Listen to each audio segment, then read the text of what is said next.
Bienvenidos al episodio número 10 del podcast de Home Clinic. En esta ocasión tenemos a un invitado muy especial, tenemos a un gran amigo, a un gran profesionista. Él es el oftalmólogo René Gámez Pardo. Bueno, empezamos por saludarlo. ¿Cómo estás, amigo? ¿Qué tal, amigo? ¿Todo bien?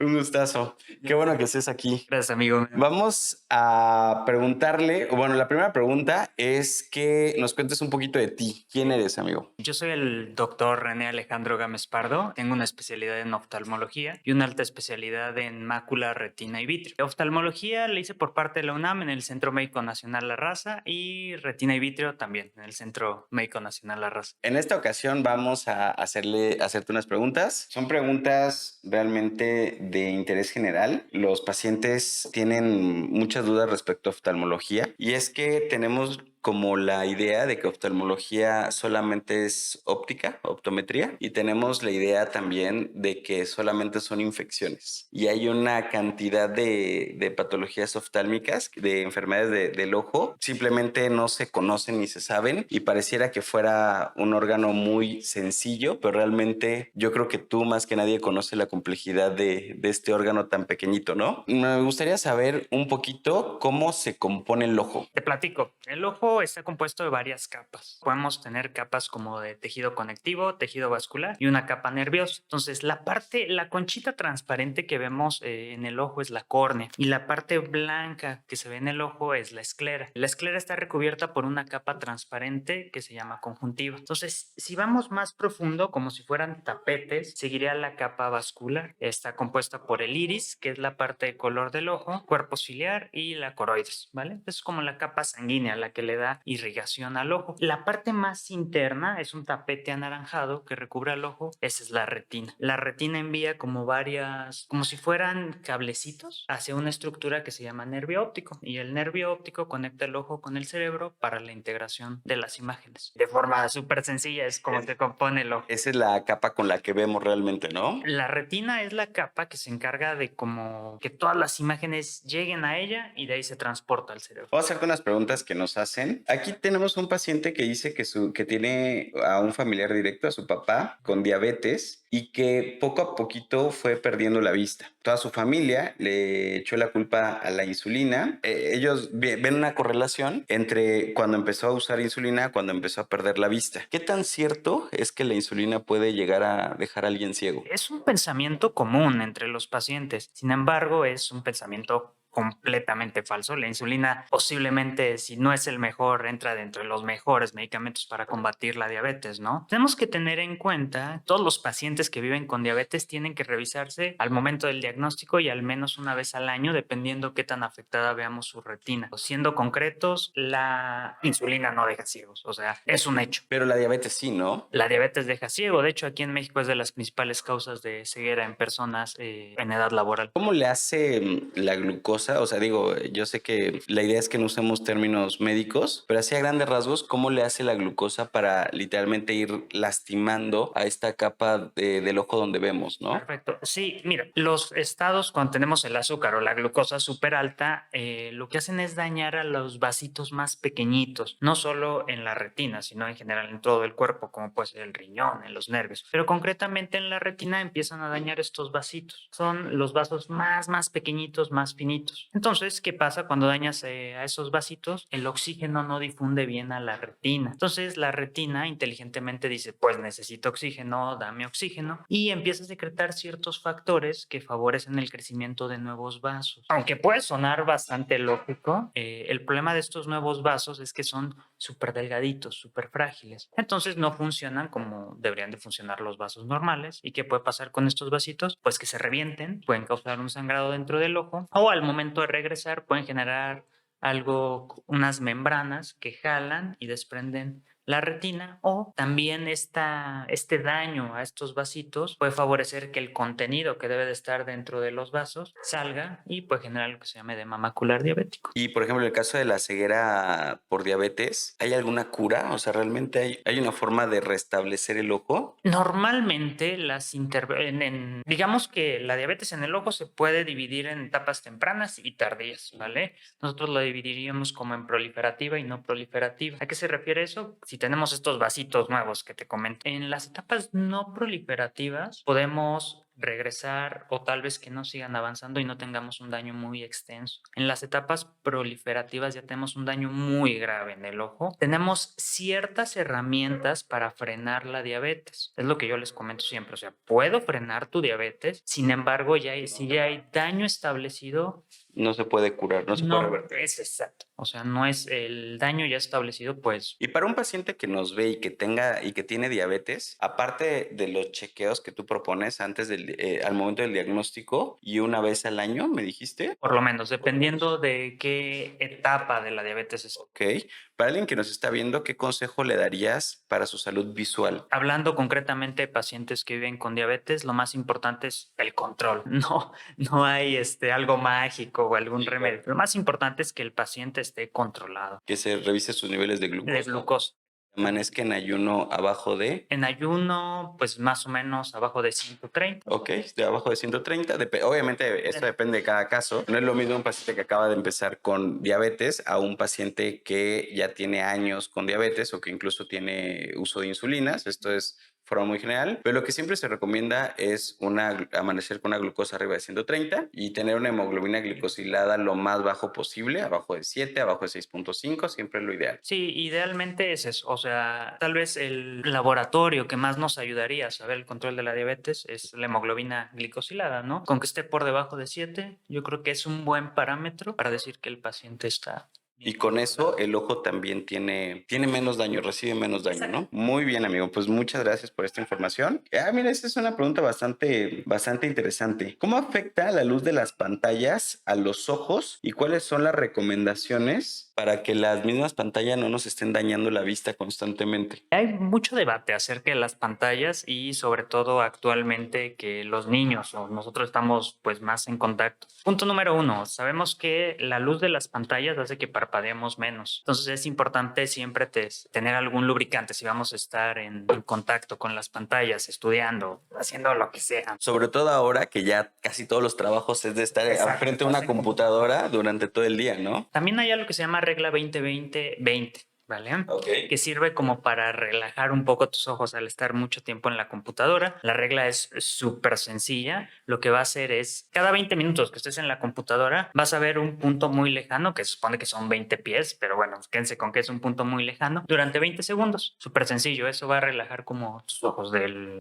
pues, estar en la computadora, en el aparato electrónico, lo que quieras, ¿no? Es súper importante el uso de lubricantes y ahorita es muy debatido esto de la luz azul, que si afecta, que si no afecta. Lo que se ha visto que puede pasar es que altere como el ciclo circadiano. Entonces no se recomienda estar utilizando esta luz azul o poner un filtro en la noche porque si no puede alterar como tus fases de sueño. Platícanos un poquito para los que nos están viendo qué es el ciclo circadiano. Bueno, el ciclo circadiano hacía grandes rasgos es pues todo el ciclo que lleva nuestro cuerpo desde que amanecemos, dormimos, cómo dormimos y cómo despertamos. Porque pareciera que fuera algo como muy lógico. Si yo, por ejemplo, trabajo de noche, pues puedo dormir de día. Y eso pareciera que está bien, ¿no? Suena bastante lógico. Tiene lógica. Sí. Pero nuestro sistema, nuestro cuerpo, realmente tiene un cambio en cuanto a hormonas, en cuanto a funciones cerebrales, en cuanto a cognición, todo, para funcionar de día y apagarnos de noche, ¿no? Las pantallas de noche, pues sí estimulan un poquito eso. Más o menos, ¿cuánto tiempo antes de dormir recomiendas que apaguemos todas las pantallas o que dejemos de...? La realidad es que no hay algo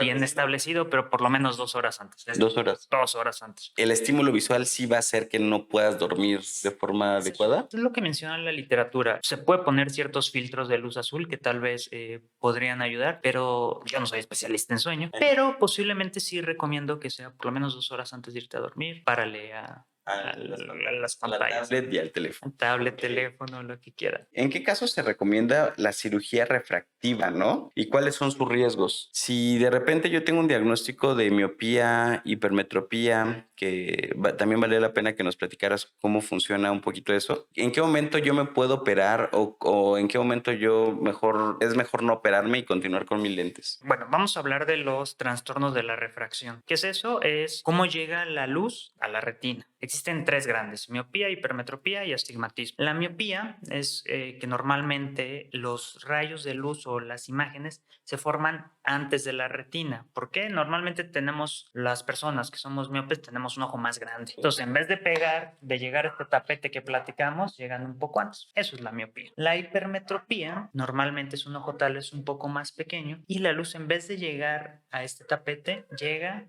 más atrás. Eso es la hipermetropía. El astigmatismo, recordemos que tenemos una conchita transparente que se llama córnea. La córnea tiene ciertas curvaturas y esas curvaturas tienen que encajar. Si no encajan, se generan como diferentes puntos focales en la retina, antes, después, como sea, y no se aprecia, o sea, no llegan los puntos a la imagen. Eso es el astigmatismo. ¿Es correcto que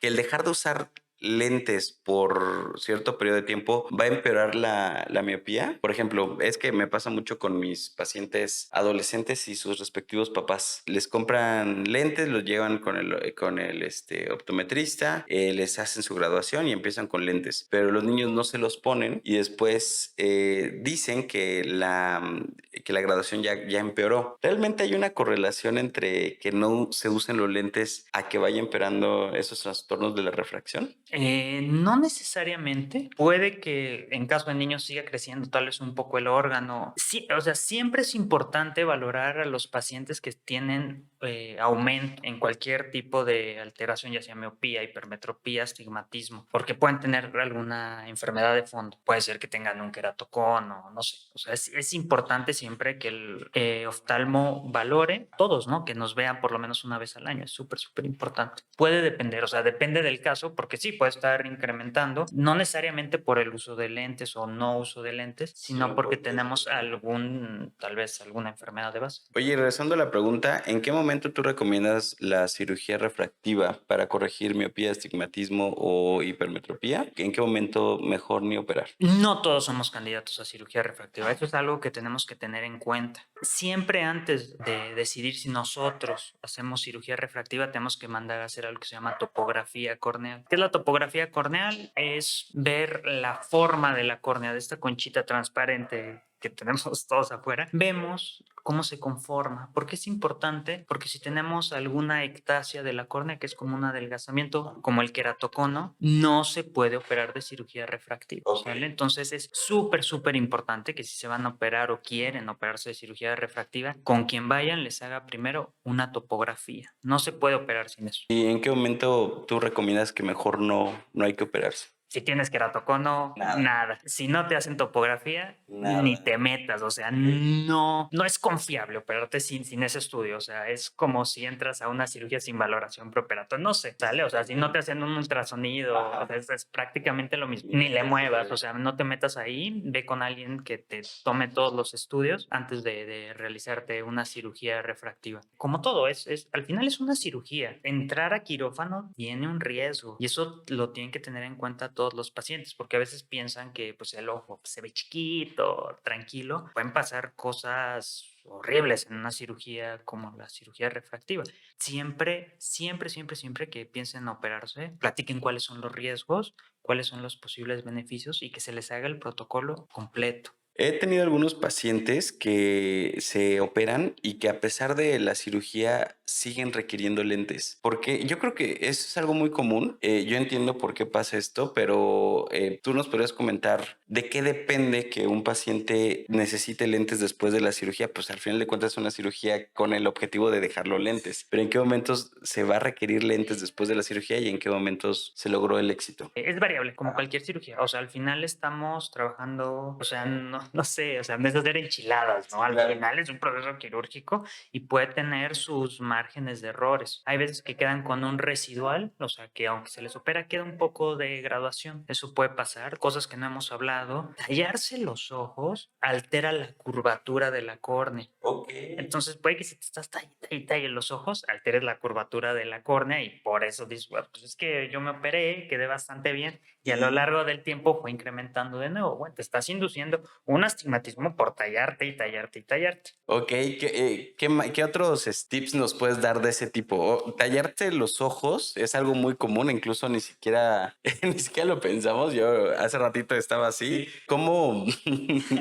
¿Qué otras implicaciones, qué otros riesgos tiene tallarse los ojos? Tengo entendido por ahí que también es un riesgo muy alto de infecciones para niños, ¿no? Los niños normalmente juegan, difícilmente salen a las manos y al ratito vienen con conjuntivitis. ¿Qué riesgos tiene tallarse los ojos? Hablando de salud en general de los ojos. O sea, lo que platicamos, tallarse los ojos puede alterar la curvatura de tu córnea. De hecho, tallarse los ojos es uno de los principales factores de queratocono. Creo que ya hemos dicho mucho el queratocono, pero vale la pena platicar qué es el queratocono, ¿vale? Como les comentaba, la córnea tiene ciertas curvaturas, ¿vale? El queratocono, imagínense que la córnea, en vez de ser como conchita, se hace cónica. Por las curvaturas se hacen como más prominentes, ¿vale? Es algo pues relativamente común y tiene mucho que ver con el tallado. Muchos pacientes que tienen, o uno de los principales factores de riesgo para desarrollar el queratocono son los pacientes con conjuntivitis alérgicas. Y es muy común en los niños que tengan conjuntivitis alérgica, que estén talle, alteran esa forma de la córnea. Al rato, en la adolescencia, debutan con un queratocono, que sí, tiene un componente genético o multifactorial, pero el tallarse los ojos va a hacer que esto sea mucho más rápido. Tallarse los ojos es algo pésimo. Si ven que su niño o ustedes están tallando mucho los ojos, acudan a oftalmo, seguramente tienen ahí alguna patología de base que se trata de forma sencilla. ¿Cómo se trata un queratocono? Depende. Igual como todas las cosas, tenemos etapas tempranas, intermedias, tardías, ¿sale? Lo más común en las etapas tempranas se puede poner desde un lente de contacto rígido, que es como imagínatelo como que feruliza la córnea para que no se vaya a hacer picuda. ¿La pachurra? Imagínatela como una férula, ¿sale? O sea, el lente de contacto rígido pues, queda ahí en la córnea y evita que se vaya haciendo más pico, ya a grandes rasgos. Otra cosa es algo que se llama crosslinking, ¿vale? Se le pone como una luz especial al ojo, se le ponen unas gotas y esto hace que la córnea se vuelva más rígida, como que la estabiliza y evita que se vaya haciendo más picuda. Otra cosa son los anillos estromales, que son literal unos anillos que se ponen dentro de la córnea y evitan Jalar como al... Imagínatelo así, o sea, son anillos que se ponen en la córnea y evitan como que esto vaya progresando. De última instancia es el trasplante de córnea, que desafortunadamente muchos de los pacientes con queratocono terminan, bueno, no muchos, pero sí algunos terminan en trasplante porque pues, no fueron al oftalmo. O sea, algo tan sencillo que se puede haber tratado desde pues, de etapas tempranas y evitar un trasplante, pues termina en eso por falta. Porque pues nada, lo veían tallar, te dicen, pues se talla, no pasa nada, ¿no? Sí, claro, Pero claro. bueno, es más complejo que eso. Recomendación, si tienen comezón, si se tallan mucho los ojos, mejor vengan, vayan, pero que los vea el oftalmo, o sea, sí es importante. Nos preguntan también que en el caso de un paciente que tiene cataratas, si existe algún tratamiento médico que le pueda ayudar o si solamente tenemos la opción de una cirugía. Las cataratas son estas manchitas, ¿no? Que se encuentran... A ver, platícanos un poquito de las cataratas. La catarata está súper estigmatizada. En la tele normalmente nos dicen, la catarata, y sale un abuelito todo triste con un manchón blanco en el ojo. O sea, la realidad es que no es así. ¿Qué es la catarata? Dentro del ojo nosotros tenemos un lente natural que se llama cristalino. Ese lente, conforme pasan los años, se va poniendo opaco, como grisáceo, amarillento. Es algo que a todos nos va a pasar, es algo que el que viva lo suficiente va a tener. Es como, yo siempre les digo a los pacientes, como las arrugas o como las canas, ¿sale? El que viva lo suficiente va a tener cataratas. No nos vamos a salvar de las cataratas nadie. No todas las cataratas son operables. Hay que tener en cuenta eso. Hay ciertos parámetros para saber cuándo se operan. El parámetro más importante es que nos baje demasiado la visión. Quédense con eso, es un poquito más complejo, pero bueno, el concepto es ese, ¿no? Tratamientos médicos, desafortunadamente, no existe. No hay gotas, no hay remedios mágicos, porque es también súper común que afuera del Metro Pinos Suárez les vendan el rayo revelador, que les quiten la catarata. Y la verdad es que no. La verdad es que están gastando dinero y no les va. Son productos milagro. Exacto, son productos milagro. Quédense con eso. El que viva lo suficiente va a tener catarata. No todas las cataratas son como nos las muestran en la tele. Eso es como, sí es una catarata, pero ya son etapas muy avanzadas de una catarata. Lo más importante importante es una revisión anual, sobre todo los pacientes adultos mayores, ver cómo está su catarata, y la catarata se quita con cirugía. Hay dos grandes tipos de cirugía, una cirugía como más moderna que la quitamos con ultrasonido, y otra cirugía donde quitamos como toda la parte dura de la catarata. ¿Y se trasplanta algo? ¿Se deja? Exacto. Después de la cirugía ponemos un lente intraocular, ¿sale? Al final ese lente que tenemos dentro del ojo tiene una función, tiene como cierto número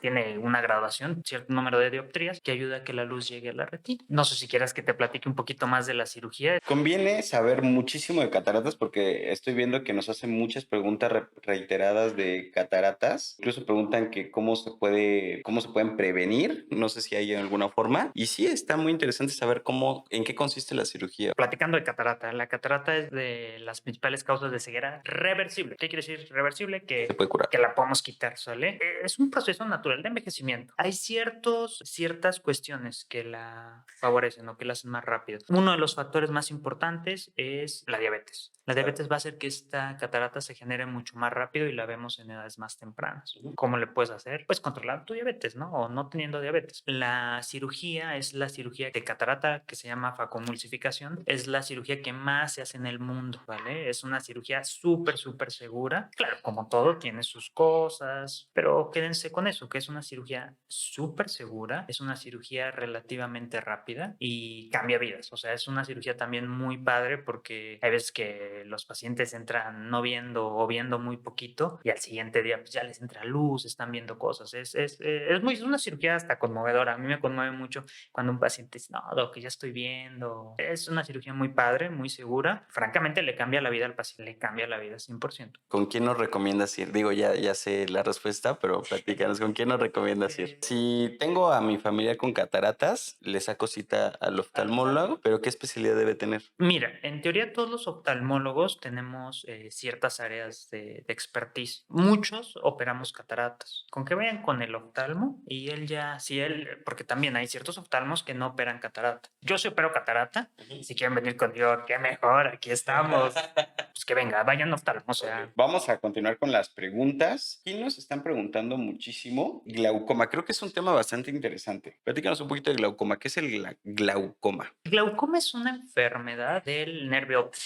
Normal, como dices, el glaucoma es un mundo. A grandes rasgos, el glaucoma, todos los tipos de glaucoma terminan dañando de cierta forma al nervio óptico. El que más comúnmente se ve y el que deja ciego a miles de personas alrededor del mundo es el glaucoma primario de ángulo abierto. Ok. ¿Qué es esto? Glaucoma primario, que es una patología que no es derivada de otra. De ángulo abierto, en el ojo tenemos un sistema de drenaje. Tenemos líquido que se llama humor acuoso y ese líquido tiene que estar entrando y saliendo. Sale por una estructura que se llama ángulo. En este tipo de glaucoma el ángulo está abierto. Normalmente lo que pasa es que se eleva la presión del ojo y al elevarse la presión del ojo dañamos el nervio óptico. Ese es el tipo más común porque no todos los glaucomas no cursan todos con presiones intraoculares elevadas. El más común, el que también de las principales causas de ceguera es el glaucoma primario de ángulo abierto. Entonces es súper importante que después de los 40 las personas se tamicen para saber si tienen o no glaucoma, porque un diagnóstico temprano de glaucoma evita la ceguera.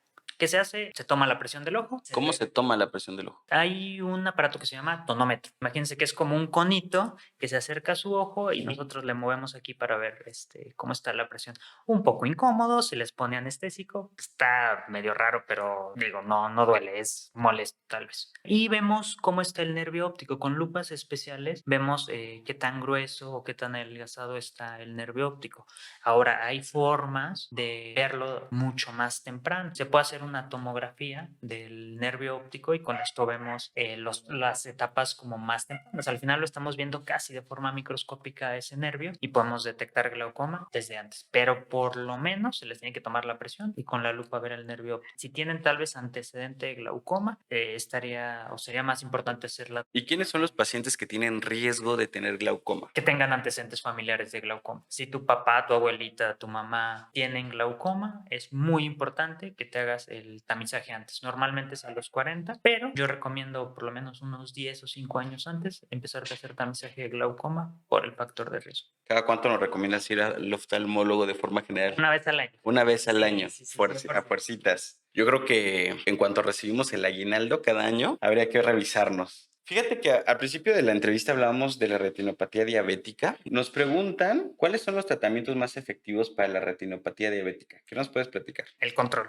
como ya hemos dicho. O sea, sí quiero ser recalcitrante en esta parte. Lo único que va a frenar la diabetes en tus ojos es que te controles. No hay de otro. Yo te puedo ofrecer lo que quieras, sin embargo, sin control, esto va a seguir pasando. Yo siempre les digo que la retinopatía diabética en etapas tardías, que ya habíamos platicado que es la etapa proliferativa, es como un incendio. Yo entro a apagar el incendio. Pero ya lo que está quemado, Ya está quemado. Entonces, por eso quiero ser súper enfático en el control. Ya si tenemos las etapas más tardías, perdón, hay diferentes tipos de tratamiento dependiendo de lo que tenga nuestro paciente. La primera línea de tratamiento en retinopatía diabética proliferativa es el láser. Lo que hacemos con el láser, así imagínenselo, quemamos ciertas partes de la retina para que el requerimiento de oxígeno baje y no se creen esos vasitos nuevos de mala calidad que pueden generar un sangrado. Ahora, si ya tenemos sangrado o tenemos el desprendimiento de retina traccional, el único tratamiento, o bueno, el tratamiento indicado es cirugía. En la cirugía se ponen como 3 clavitos chiquititos, se llaman trócares. que pega, por así decirlo, la retina hacia la parte de atrás. Primero se ponen los tres como clavitos. Y con un aparato tenemos una luz y un vitriotomo, que es como una cuchilla que corta de forma muy rápido y absorbe. Entonces nosotros entramos al ojo y nos comemos todo el sangrado que tiene. Ok, sí, Si claro. está desprendida la retina, imagínense que el desprendimiento por diabetes son como chicles que están pegados a la retina. Lo que hacemos es cortar esos chicles y disminuir la tracción y se pega a la retina. No es milagroso, como les digo, mucho. O sea, hay veces que sí mejora su visión y evidentemente cuando yo opero, los opero con todas ganas de que vean mejor, pero por el daño tan severo y tan establecido que ya tienen, muchas veces no sabemos cómo vaya a responder. Como dices, ¿no? O sea, entras a apagar el incendio, Entra a apagar el incendio. pero lo que ya está quemado, pues ya está quemado, ¿no? Y bueno, aquí nos hacen otra pregunta. En el caso de que ya hay un desprendimiento de retina, esto es un poquito más específico, ¿cuáles son los datos del alarma? Primero sería preguntar cómo me doy cuenta que tengo desprendimiento de retina. Personalmente he tenido familiares que de repente hemos